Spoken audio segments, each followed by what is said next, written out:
এরপর আপনি যখন ঘর থেকে বের হবেন অবশ্যই মিষ্টি জাতীয় কিছু খাবেন। এখানে খেজুরের কথা আসছে হাদিসে, নবীজি ঈদগাহে বের হতেন খেজুর খেতেন, অথবা মিষ্টি জাতীয় কোনো কিছু, একটা পায়েস করতে পারেন, ফিন্নি করতে পারেন, যে কোনো মিষ্টি জাতীয় কিছু তৈরি করতে পারেন। কিছু না পারলে অন্তত খেজুর খেয়ে বের হওয়া, কারণ এতদিন পর্যন্ত না খেয়েই তো বের হতেন। আজকে যেহেতু ফেজরের দিন মানে হলো খাওয়ার দিন, আজকে থেকে আপনাকে উন্মুক্ত করে দেওয়া হয়েছে, আজকে থেকে আপনি খাবেন। আজকেও যদি আপনি না খেয়ে বের হন তাহলে পার্থক্যটা হলো কোথায়? আনন্দটা তো হলো না। আজকে আপনি খেয়ে বের হতে হবে, এটাই সুন্নত। খেয়ে যারা বের হবেন না তার মানে আপনি সুন্নতের পরিপন্থী কাজ করলেন।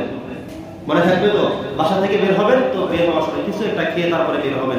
আচ্ছা, আপনি সকালে ভোরে দোকানে চলে আসবেন, ব্যবসায়ী মানুষ, অন্তত দোকান থেকে যখন নামাজের জন্য বের হবেন অন্তত 2-4টা খেজুর খেয়ে কিছু একটা খেয়ে তারপরে বের হন, অন্তত এই সুন্নতের ভূমিকায় আপনিও চলে আসতে পারবেন। ঈদগাহে যাওয়ার ক্ষেত্রে একটু দ্রুততম যাওয়ার চেষ্টা করবেন।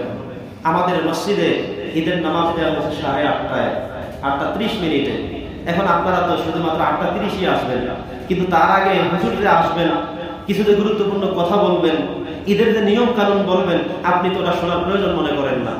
আপনি নামাজ পড়বেন কেমনে? 8:30 বাজতে দৌড়ে আসবেন, সামনের লোক হাত কেমন করে আপনি তাকিয়ে তাকিয়ে সেটাই করবেন। আপনি তো বুঝে আমল করার চেষ্টাই করছেন না। এমন হয় না আমাদের চিত্র? সামনের দিকে কেমন করে আমিও কেমন করবো, কিন্তু আপনি সামনের জনের দিকে তাকিয়ে যখন করবেন ইখলাস তো থাকবে না। আপনি তাকিয়ে তাকিয়ে করলেন, সেই লোকও তো ভুল করতে পারে, তার মানে আপনিও তো ভুল করলেন। তার মানে হলো এটা না করে বরং শিখে নিবেন যে ঈদের নামাজের 2 রাকাতে 3টা করে 6টা অতিরিক্ত তাকবীর। এখন কি করতে হবে? এটা তো বিশাল কিছু না। আরে বাবা, আপনি দুনিয়ার সব জানতে পারেন, কেমনে দিলে কেমনে লাগবে, কোনটা করলে কোনটা হবে, আইন কানুন ফজিলত সব জানেন, কি কি কাজ দিলে চাল পাওয়া যাবে, কোনটা দিলে কোনটা হবে সব জানেন, কিন্তু ঈদের যেখানে 6টা তাকবীর এইটা আপনি মাথায় নিতে রাজি না। আপনি নিজেকে এত হতভম্ব মনে করেন কেন?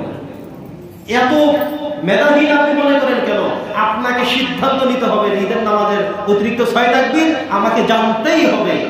যেভাবে সিস্টেম সেটাই জানবো, সেটাই আমল করবো। পারলে হুজুরকে স্পেশাল ভাবে দেখেন, হুজুর এমনি এমনি না, দেখে নেন, শিখে নেন, বুঝে নেন, সেভাবেই আমল করেন।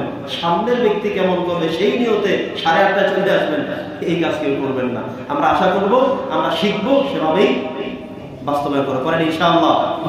সবাই বলেন না ইনশাআল্লাহ?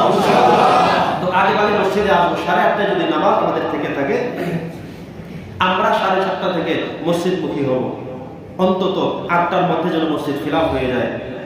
যিনি আসবেন আলোচনা করবেন, কথা বলবেন, কথা শুনবো, সেভাবে নিজের জীবনকে সাজাতে চেষ্টা করবো। ঈদের দিনের ইমামদারদের জন্য ঈদের দিনে প্রথম এবং শ্রেষ্ঠ এবং সবচাইতে উত্তম কাজ হলো নামাজ আদায় করা। ঈদের দিন, ঈদুল ফিতর এবং ঈদুল আযহা একজন ইমামদারদের জন্য সবচেয়ে বড় দায়িত্ব কি? 2 রাকাত নামাজ 6 তাকবীর আদায় করা, প্রথম দায়িত্ব এটা। এরপরে মসজিদ থেকে বের হয়ে টুপিটা পকেটে নিয়ে একটু ঘোরাঘুরি করলেন, আনন্দ করলেন, এরপরে যা লাগে সব করলেন, কিন্তু আপনার প্রথম কাজ হলো ঈদের নামাজটা আপনি পড়তে হবে আগে। ঈদের নামাজ কি একলা পড়া যায়?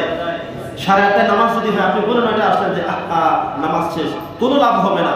কারণ ঈদের নামাজ একলা পড়া যায় না, কোনো সুযোগ নাই, জামাতের সাথে পড়তে হতো আপনার, আপনি মিস করলেন। ঈদের দিনের সবচেয়ে গুরুত্বপূর্ণ কাজটি আপনি শেষ করে ফেললেন। অতএব আমাদের এই কথাগুলো যেন ইনশাআল্লাহ প্রত্যেকেই শুনি। দ্বিতীয় কথা হলো, এর পরবর্তী কথা হলো, আমরা ঈদগাহে আসবো, দ্রুত তো আসবোই, পায়ে হেঁটে আসার চেষ্টা করবো। যাদের বাড়ি ঘর একেবারে কাছাকাছি, কিংবা ডায়াবেটিস রোগীও তো আছেন, আজকে হাঁটতে হাঁটতে চলে আসেন না, আজকে রিক্সা ভাড়া বেশি নেবে, আজকে সমস্যা বেশি, আজকে হেঁটে আসেন, সুন্নতের সওয়াব পাবেন। কিন্তু আমি পালন করতে পারবো না, যেহেতু অনেক দূর থেকে যারা দায়িত্বশীল আসতেন। কিন্তু সেই ক্ষেত্রে যারা কাছাকাছি আসেন, আপনারা চেষ্টা করবেন অন্তত হেঁটে আসার জন্য। হেঁটে আসবেন, হেঁটে যাবেন, এটা সুন্নতের সওয়াব। সুবহানাল্লাহ করেন, আমরা চেষ্টা করব। সম্মানিত সুধী, ঈদের দিনে সবচেয়ে আরো একটি গুরুত্বপূর্ণ কাজ হলো নামাজ শেষ করার পরে, সালাম ফিরানোর পরে আমরা সবাই দলবদ্ধ হয়ে চলে যাই। কিন্তু না, 2টা গুরুত্বপূর্ণ কাজের একটা করছেন মাত্র নামাজ, আরেকটা বাকি আছে খুতবা। কি বাকি আছে? খুতবাটা শোনা ওয়াজিব। যেভাবে নামাজের গুরুত্ব সেভাবে খুতবার গুরুত্ব। অতএব আমরা আশা করব এই মসজিদের সবাই আমরা বসে যাব, যে যেখানে নামাজ আদায় করি না কেন আমরা বসবো, আমরা খুতবা সম্পূর্ণ শুনবো, খুতবা শ্রবণ করে তারপরে আমরা মুনাজাত দিয়ে পরে বের হবো। পারা যাবে না ইনশাআল্লাহ? ঈদের দিন কি কাজ আছে নাকি কোনো? ঈদের দিন ব্যস্ততা কিসের? যারা ব্যবসায়ী আছেন, একজন বসে আসবেন, আপনি এখানে ধরবেন, আর একাধিক মসজিদ থাকবে, নামাজের তো পার্থক্য থাকবেই, অবশ্যই থাকবে। তো সেটা আপনারা ইনশাআল্লাহ খেয়াল করবেন। এখানে যদি 8:30টায় নামাজ হয়, তাহলে অন্য পার্শ্ববর্তী জায়গাগুলোতে কোনোটাই হতে পারে 8টায়, কোনোটাই হতে পারে 9টায়। এভাবেই ক্লাসিফিকেশন করা হয় যাতে ব্যবসায়ীরা তার ছেলে বসিয়ে দেয়া, ভাই বসিয়ে দেয়া, নিজে এক জায়গায় সে এক জায়গায়, এভাবে করে করে মূলত কাজগুলো করতে হয়। আর যারা দায়িত্বশীল থাকবেন নামাজের, তারা যেন দীর্ঘ না করেন। এবার আমি 2-3টা নিষিদ্ধ কথা বলে শেষ করে দিচ্ছি। 1 নম্বর হলো ঈদের দিনে সুন্নতের পরিপন্থী কোনো কাজ যেন আমরা না করি। দেখা যায় ঈদের দিনে ঢাকা থেকে আমাদের অনেক ছেলেরা আসে, যারা ঢাকাতে বিভিন্ন ব্যবসা বাণিজ্য, বিভিন্ন গাড়ি, বিভিন্ন জায়গায় ব্যস্ত ছিল, চাকরি বাকরি করতো। কয়েকজন একসাথে মিলাপ করে, দোস্ত ওই যে ছোটবেলা আমরা জুয়া খেলছি না, চল জুয়া খেলি। দেখবেন ওরা এই সমস্ত ঝামেলাগুলো বাজায়।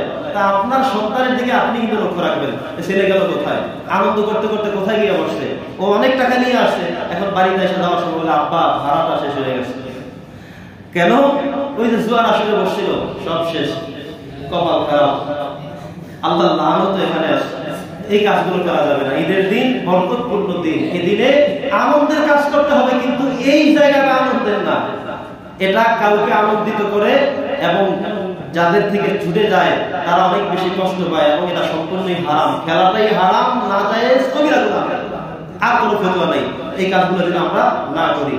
দ্বিতীয়ত, তাসের আড্ডা করে অনেকে ডিজে পার্টির আসর করে, গান বাদ্য, এগুলোর সাথে আমরা ইনশাআল্লাহ মুক্ত থাকবো, পারবো না ইনশাআল্লাহ। ঈদকে কেন্দ্র করে অনেকের ছেলে মেয়েদের বিয়ে হয়, তো ওনারা মনে করেন বিয়ের সময় মনে হয় জোরে জোরে ডেক্সেনে বাদ্য বাজানো, গান বাদ্য করা, মনে হয় রহমত থেকে কিছু, মানে ওরা হয়তো রহমত মনে করেন, আসলে কেমন মনে করেন? ছেলে মেয়ের বিয়ে দিবেন, আপনি গান বাদ্য বাজাবেন কেন, বক্স আনবেন কেন, কেন করতে হবে এটা? ঈদ আসলে আনন্দ করেন, ডিজে পার্টি করতে হবে কেন? এগুলো কেন করতে হবে? প্রিয় উপস্থিতি, যুবক যারা আছো, তার চেয়ে ছোট যারা আছে, সবাইকে বলছি এগুলো কেউ করবা না। আমার যে মুরব্বীরা রয়েছে, সম্মানিত মুরব্বীরা, আপনাদের উদ্দেশ্যে বলছি, আপনি আপনার সন্তানের দিকে লক্ষ্য করবেন। আপনার সন্তানটা আপনি নিয়ন্ত্রণ করেন, আরেকজনের যাবে। প্রত্যেকেই যদি প্রত্যেকের সন্তানগুলোকে নিয়ন্ত্রণ করতাম, ইসলামিক লাইনে রাখতাম, ইসলামিক পথে রাখতাম, ইসলামিক মূল্যবোধ বোঝাতাম, তাহলে এইগুলো করার মতো আসমান থেকে লোক আসে না, কিন্তু অন্য জায়গা থেকে আবার এখানে আসবে না। আমরা চেষ্টা করব নিষিদ্ধ সমস্ত কাজগুলো থেকে নিজেদেরকে মুক্ত রাখতে। আল্লাহ তাআলা আমাদের সকলকে